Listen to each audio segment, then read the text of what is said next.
Ailenizin aşçısı Oktay Usta'dan lokmalık gözleme tarifi geliyor. Tüm detaylarıyla. Buyurun.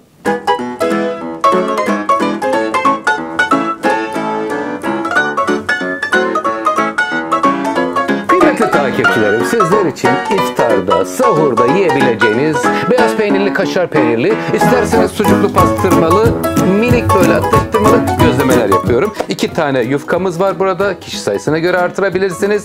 Maydanoz, kaşar peyniri, beyaz peynir, sucuk ve cheddar. Cheddar isteğe bağlı. Eldeki ve evdeki imkanlarla hazırlayabilirsiniz. Zorlaştırmadan kolay bir şekilde hemen tarifimizi hazırlamaya geçiyoruz. Yufkayı önce tezgaha seriyorum, kesiyorum. Lütfen video sonuna kadar takip ederseniz hiçbir ayrıntıyı kaçırmamış olursunuz. Demleyin çayları. Geliyor Oktay Usta'dan gözleme tarifi.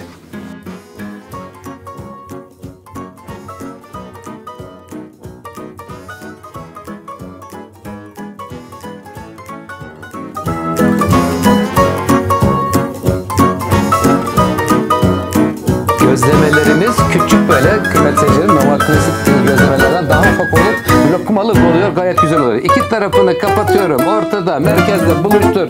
Sağ ve sol yufkaları içeriye doğru alıyorum. Aldıktan sonra yöntem kolay, şöyle tutuyorsunuz, elinize ters çeviriyor ve buradaki katladığımız kalın olan bölümleri pişireceğimiz tavaya direkt alıyoruz. Şimdi burada pişirmede püf noktası, direkt yağlarsanız tavanızı evinizin içi böyle tamamen yağ kokusu ve dumanlar oluşur. Biz ne yapıyoruz? Detayları geliyor. Önce yağsız pişiriyoruz ve lezzetli bir gözlemenin bütün püf noktalarını sizlerle paylaşıyorum. Lütfen takipte kalın.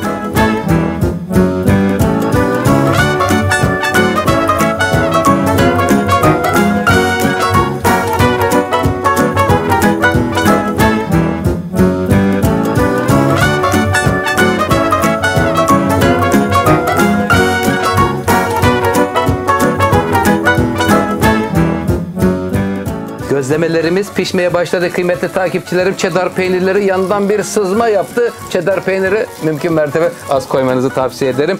Evet, hemen şimdi kontrol edelim. Bakalım iki tarafla da kızarmış mı? Kızarmış. Gelin bakalım canım. Aman ya Rabbi, ne yaptın Oktay Usta? Kenarlardan dışarı doğru kaçan cheddarlar ekstradan fazla kızarmış. Diğerlerinde gayet güzel, bir problem yok, görüyorsunuz. Puf puf olmuşlar. Ama cheddar peyniri tavsiye etmiyorum, vazgeçtim. Cheddar'ın dışındakiler her şey çok güzel. Ama cheddarlar çünkü çok ince bir peynir olduğu için hemen dışarıya doğru sızma yaptı kıymetli takipçilerim. Şimdi çevirdikten sonra hepsini, gerçekten cheddar koymayın.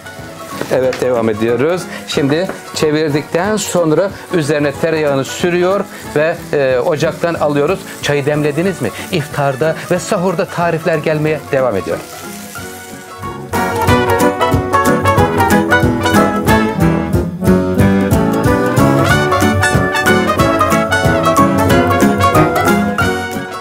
Gözlemelerimiz hemen hemen tamamlandı kıymetli takipçilerim. Evet, şimdi üzerine çevirdikten sonra tereyağını sürüyorum.